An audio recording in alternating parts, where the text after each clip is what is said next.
It is the Mercer County Football Show here on WBCD1490.com alongside the Trentonians George O'Gorman. I'm Mike Samsel. We're being presented to you, as always, by Haldeman Ford Subaru, Route 33 in Hamilton Township, and the St. Francis Medical Center, the Heart Hospital in the city of Trenton. A okay week for the teams in Mercer County. Allentown and Nottingham got a win, but some of the other teams throughout the area struggled. Probably the biggest surprise of all was West Windsor South getting beat by the margin it did, 40-8 to Middletown South. Not a surprise they lost, because when you go back and look over the records, Middletown South is 14-0 now against teams from Mercer County in the playoffs. But we thought that Todd Smith and the Pirates would keep it a little bit closer, but unfortunately, it got away from them right out of the gate. Middletown South drove for a touchdown. They kicked off. West Windsor fumbled the ball. Middletown South scored again. There was another turnover on the kicking game. Middletown South scored again. It was like 33-0 or 33-8 at halftime. And then Steve Antonucci's boys just pretty much went through the motions and just pretty much got that win and got out of there. One positive was that, positive in the sense that he had another 157-yard game for Brian Schoenauer to finish his career with 5,070 yards, set a slew of records, and he's definitely got to be the CVC Player of the Year. But yeah, that was a little depressing that the West Windsor South didn't make a closer game of it. But hey, they had a heck of a season, and they better enjoy that one, because I don't know how many more they're going to have winning with the regularity that they've had the last couple of years. From all indications, there's not much coming up. In fact, I think they had a combination freshman JV program at West Windsor South, and they only had like maybe 35 kids on the varsity. Right. So that doesn't speak well for West Windsor South football for the future. But at any rate, great job on the part of Todd Smith and his Pirates to win another WJFL division title. But that season's in the record books now. And when you stop and think about it, Steinert gave put up a good fight against a very good top-seeded Colts Neck team. Yeah. Second-seeded Colts Neck team. We're in that game. Eddie Ashley had another huge game, returned a punt, I think it was 85 yards, or a kickoff, 85 yards, to get him within one late in the game. But then Colts Neck pulled away. Colts Neck, interestingly enough, coached by Greg LaCava, former coach at Allentown, Allentown High School, back before the days of John Amabile when he was there, and way before Jay Graber got in. But Greg LaCava was saying he's surprised that Allentown has had the season it's had. But hey, this program is on the rise, and Jay Graber's done an excellent job. But jumping around a bit, Hamilton. Well, actually, among the other games in the consolation games on Friday, Princeton. Kudos to Joe Gargione and the Little Tigers.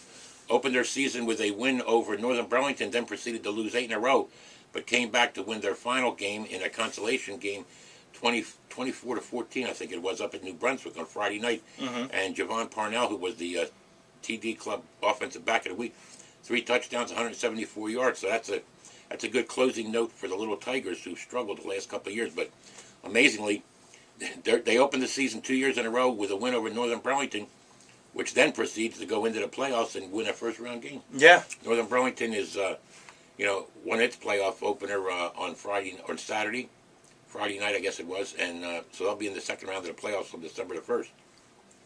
But Hamilton closed didn't close because they still have Steiner tomorrow for the Thanksgiving Day game. Right. They got a big game from Ruben Desane, who had, I think it was like 10 tackles on defense and did an outstanding job. I think he had about 150 yards rushing. Lawrence, Samai Mitchell had another great game. The Cardinals got to 5-4, I believe. 5-4.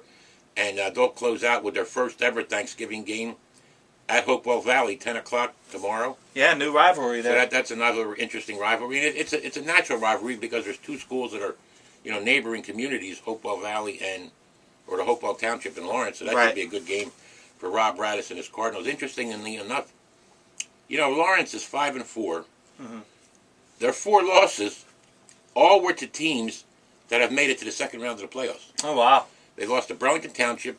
They lost to Northern Burlington. They lost to Willingboro. And I forget who their other loss was to. But all four of those teams that defeated them are into the second round of the playoffs. So I know one of the things that the Cardinals were hoping to do this year was to get back, above 500 and have a winning season, and with an opportunity to do, to finish above 500. Right. At least they won't have a losing season, but finish above 500 if they can knock off Football Valley. Some of the other playoff results that we didn't get in for you there in that opening segment. Bergen Catholic shows why they are one of the top 100 high school teams in the country. They downed Notre Dame by a final of 63-0, and Florence all over Keyport in a game that was actually a little bit closer than some people expected. 40-29 was the final, but nonetheless, Joe Frapoli again in the second round of the playoffs, and they got a pretty good game coming up this week against Point Pleasant Beach. Next week. Next week, yes, I apologize. Thanksgiving week is off. Thanksgiving week, nothing beats Thanksgiving football in New Jersey. That's why, unlike Pennsylvania, where they make you play, if you want to play your Thanksgiving game, go right ahead and play. But remember, you got to come back a day or two later and play your second round playoff Which game. is one of the dumbest rules in sports. Hey, I mean, that's the PIAA. They feel they rule it, and that's the decision. In New Jersey, they put it up for a vote. Majority of the high school says, forget it. We're playing Thanksgiving, because that's where the schools make most of the money. Right. Even if you got teams with bad records, you're still going to pack the field, and you're going to have a big turnout, and it's tradition. Yeah. And that's why the schools that love the... I mean, there's got to be over 100 games in New Jersey on Thanksgiving. Yeah. I mean, and now we're just adding a new one when we've got the game between Hopewell Valley and Lawrence.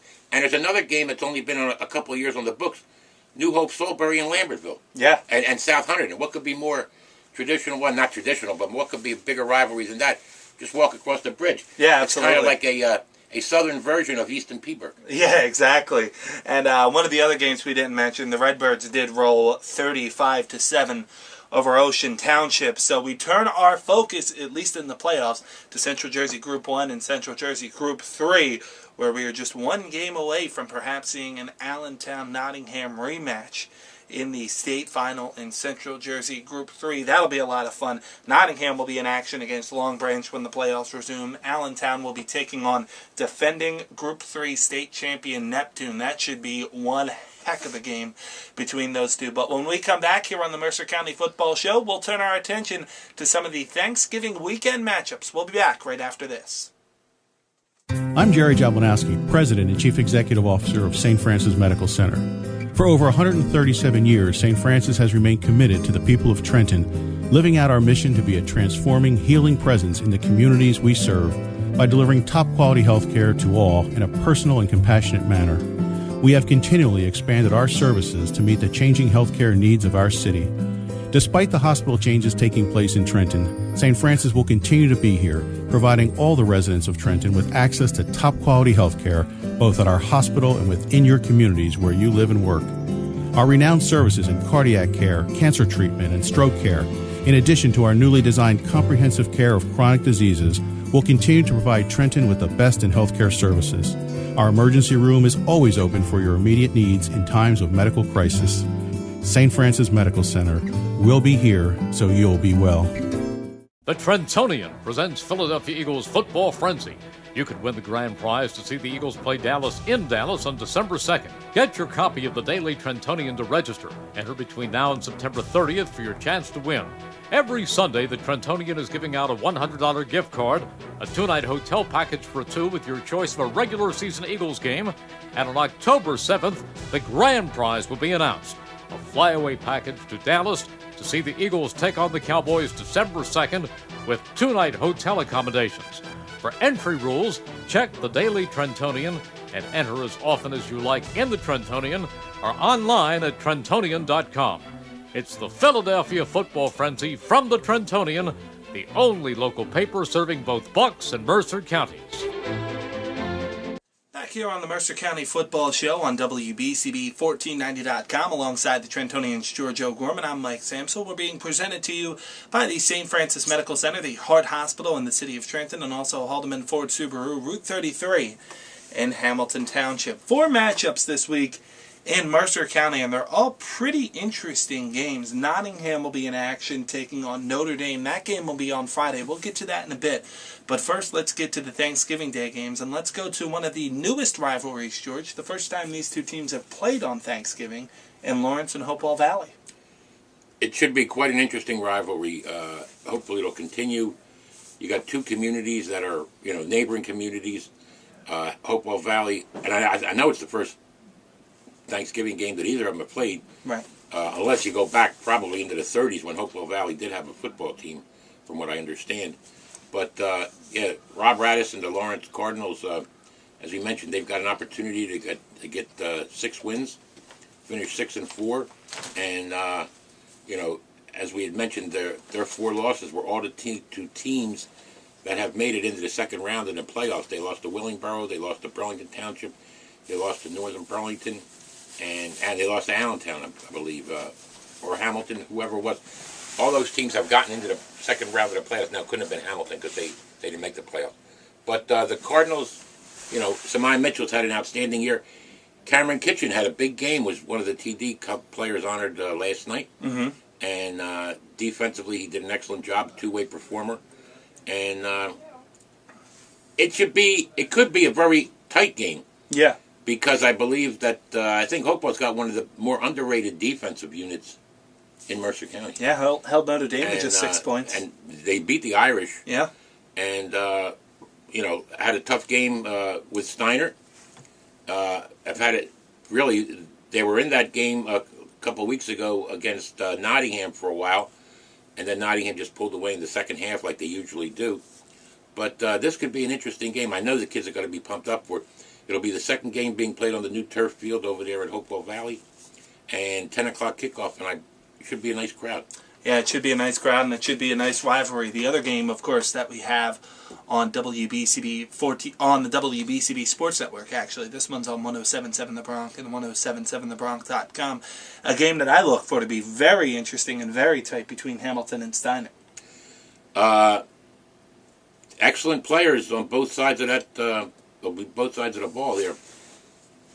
The Spartans, of course, they got to the playoffs for the third year in a row, or is it the fourth year? But at any rate, really, played well in a game last week at Colts Neck, one of the top seeds, 8-1 program, and Dan Caruso's club did an excellent job against Greg LaCava, Colts Neck team. Greg LaCava being the former Allentown coach, but. You got guys on the Spartans like Jeff Mattinelli, Eddie Ashley, Enoch Asante on defense, Darius Prather, Vanel Deuces. Guys are going to be playing their last game at home, and they love nothing more than to, they didn't get the playoff win last week like they were hoping, but they'd like to go out on a strong note and beat Hamilton, because that's the game that probably, if Weathers cooperates, probably get about 8,000 people out at Steiner. Yeah. And, Tom Hoagland's Hornets are finishing strong after an 0-4 start. Mm-hmm. They've won 5 of their last 4. So they got an opportunity to finish above 500. And, that game is always a big game. Last year, Steiner, on their way to the second round of the state playoffs, and eventually making it to the Central Jersey final, they knocked off the Hornets. But Hamilton had won, I think, the previous 3 years. Yeah, so this is going to be an interesting matchup as the Hornets go into, Ruben Desane and Java James. They're going into Mark McKenzie. Mm-hmm. That's a pretty good running combination. Maybe they might have the edge over Steiner in the run game. Mm-hmm. But I think, and Aquaviva has probably moved ahead of, I don't want to say moved ahead, but John Zim.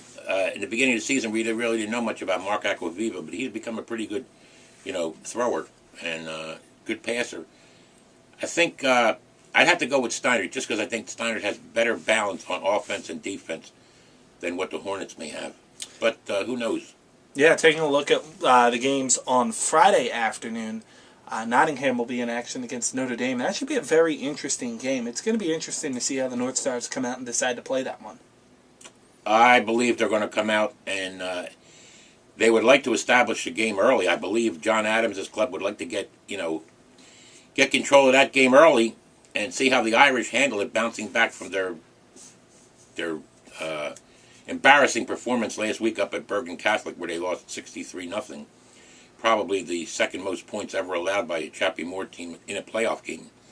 To say, because I think they allowed 71 game to a Holy Cross, or was it 50? But at any rate, I think that the North Stars would like to establish that game early so they can get some of their starters out there and not risk a potential injury for their playoff game the following week against Long Branch.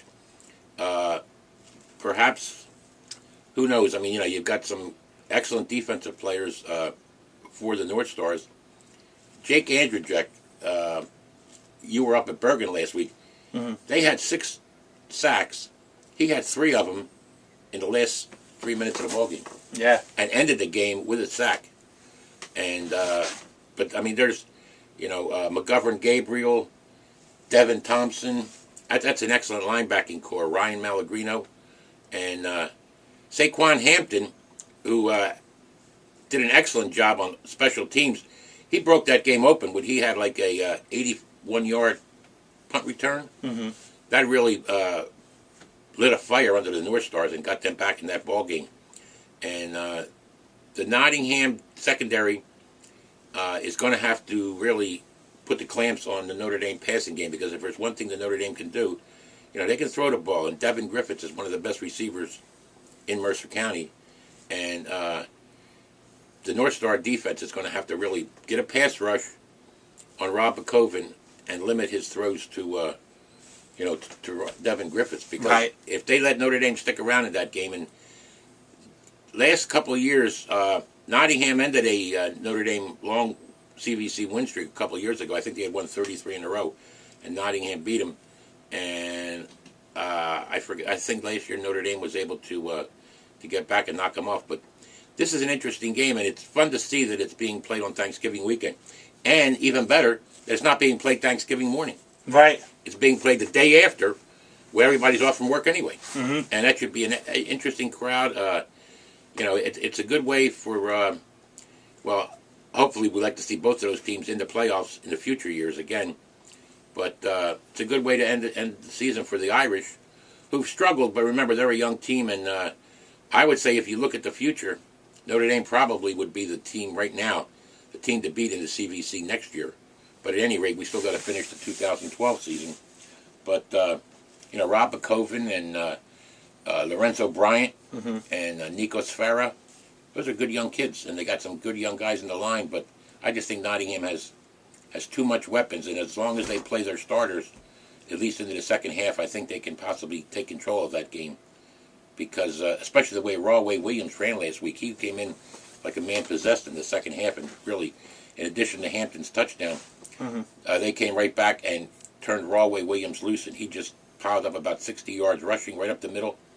And as John Adams said, they went back to what Shore Conference teams like to do. They like to run between the tackles, and that's what Nottingham was able to do, and no fancy stuff. Just run the ball straight up the gut. Yeah, absolutely. So, but, Allentown, the other playoff team, they're off this week, so they don't have to worry about resting any starters. They can get ready for that rematch with Neptune a week from Friday. And the North Stars, I know that's important, that they want to beat Notre Dame, because there's a rivalry going there, and it's become one of the better rivalries that Notre Dame has on its schedule. Yeah, those will be a couple of fun games coming up this week in Mercer County, and that'll do it for our Thanksgiving edition of the Mercer County Football Show, being presented by Haldeman Ford Subaru, Route 33 in Hamilton Township, and also St. Francis Medical Center, the Heart Hospital in the city of Trenton. George, my friend, it's been great working with you this season. Happy Thanksgiving. Have a happy Thanksgiving to you as well. All our listeners and viewers out there. Yeah, absolutely. And we'll be back with you next week to preview the playoff games in Mercer County. Thanks so much for watching the Mercer County Football Show. Have a great holiday, everyone.